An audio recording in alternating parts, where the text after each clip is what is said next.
that's fantastic. I was looking at SAP's acquisition history the other day, and I think at this point they bought over 80 companies. And you came from SAP, so do you think you're going to rival your former employers in numbers? Hopefully, I'll acquire SAP one day, so all the 80 also comes in. So, Emmanuel, when I was going through your uh, profile, I found that by education you're a doctor, right? And you were in US. What made you from medicine to HR, which is kind of totally opposite? I know there is a human angle to both things, but what made you that? And second, why Africa? Because it's there is big opportunity, but also it's a tough market from a technology point of view. So why you made a shift and why Africa? Yes, so I'll start with why Africa. Africa is unfortunately the least productive continent in the world now. Contribution to global GDP is under 3%. And whereas 20% of the resources of the world is in Africa, um, 65% of the world's arable land is in Africa. And and in the next 20, 30 years, Africa and Asia will be 80% of the world, right? So for Africa to improve its productivity, there's obviously a productivity lag. Africa will need technology. There's no way to improve productivity without technology. And so what really drives us, what we're passionate about is bridging that productivity gap in the continent and building the tools that will help institutions in the continent to be a lot more productive and successful. And on a personal level, real existential struggle it was for me to leave medicine. I saw my last patient 11 years ago at this point, and um, for me, I was going to become a kidney transplant surgeon, and I'd already spent 8 years training, and I needed to go another 6 years training. Um, and I just figured that when I finished this journey, I would do maybe 10 transplants in a month. Um, but I was born into an entrepreneurial home. I've always been wired to think entrepreneurially. I dabbled into tech when I was in med school. So it was a tussle. Do you want to do 15 transplants, 10 transplants in a month? Or you want to build institutions that will support, the continent?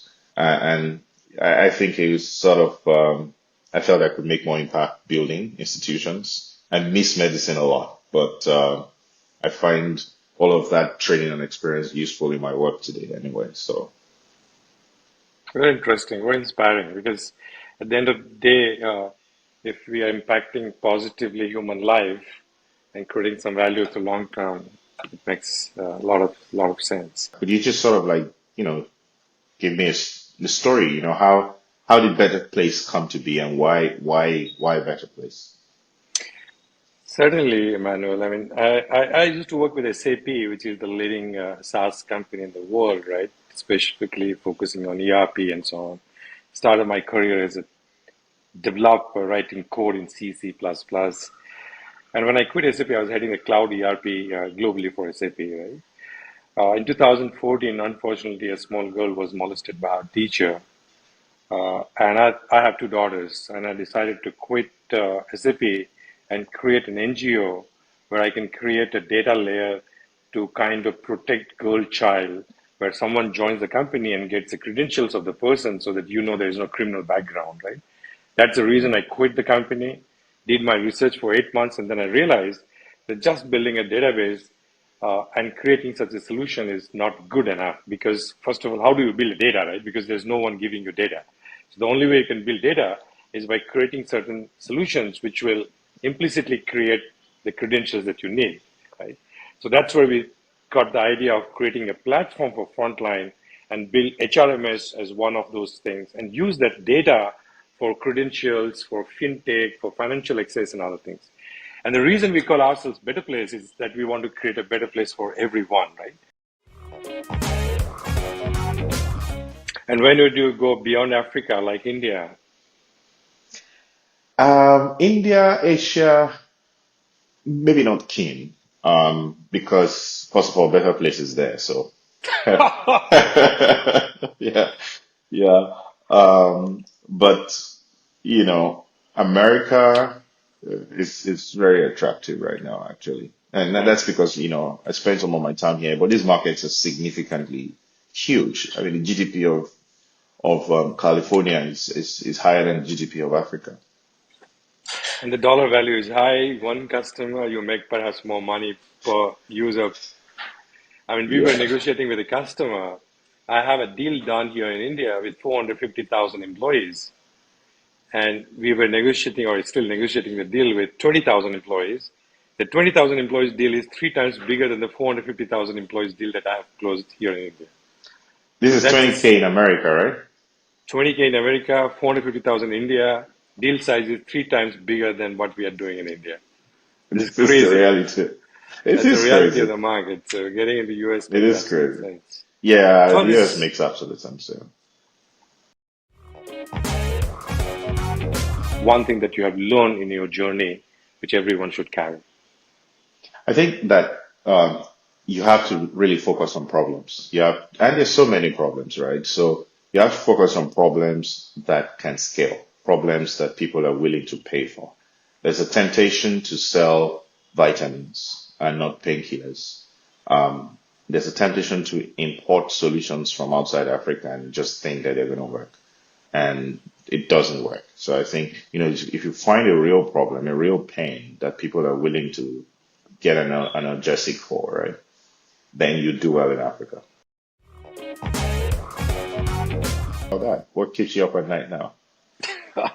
Besides getting the kids to school and, and doing the chores. My kids are grown up actually. So my older one Ah, is already in great. undergrad and younger one is writing at 10th. So fortunately that problem is gone. I don't look old, but I have grown up kids. What keeps me awake in the night? I think in today's time, it's about how do you become profitable? What are the budget allocation, cost allocation? I think when you get a lot of money as capital raise, you buy an elephant and keep the elephant in the house, right? When the funding Mm, window happens, the priority changes. You have to figure out how to get the elephant out of the room and focus on the right things because it's easy. And being an entrepreneur, I'm very optimistic, right? Everything looks positive. But what is the clutter that you need to cut and where do you focus? That becomes important. So every day when I'm alone, I'm only thinking, what are the things that we should not do so that what we do it the right way. And all the mhm. dollars that we save somewhere else, we put here. So every conversation, every thought runs around that in today's time, right? Uh, Otherwise, it's the excitement that I can do something more, and what are the new opportunities that I can play on. For example, one of the things that we are super excited is how AI can be used in skilling. So if I I want to, let's say I go as a frontline coffee machine mechanic, right? And I don't know how to fix. I take a picture. The AI tells me this is how you fix it now. So my content learning becomes massive, right? So there are a lot more such opportunities. Those are the things that typically I keep thinking about. But in today's market, the only thing is budget allocation. And what keeps you awake in the night? Because while there is an excitement, there must be something that Yeah, keeps you bothering every day. I'm relishing asking you these questions, right? What keeps what keeps me awake at night is different things at different nights, right? Depends on the night you're talking I hope about. it's not about cooking the next day or cleaning the house. No, no, no. I mean, I think my biggest thing is sort of like just because we're pioneers in Africa, what we're doing is pioneering. We're sort of like the leading SaaS company in the continent at this point. And it means that there are not a lot of people who've done this before. And the real work is, the pioneer challenge of finding the people who are two steps ahead of you and who can Hmm. pull you into the future. In 5 years, we'll have a strong play outside Africa. In 5 years, our bet on embedded finance will have matured significantly. Because, there's that connection of SaaS to embedded finance, across HR payroll. We're actually also building out to become an ERP. So, we will have strengthened that SaaS base and also built out like embedded finance and procurement and all this other stuff. And ultimately, for me, it's like productivity for Africa, right? And I think in 5 years, besides that, I hope that we will have crossed the $1 billion line in valuation. We should also be improving productivity at scale for both private and public companies and institutions across Africa. Amazing, amazing. Really, where do you see a better place in 10 years?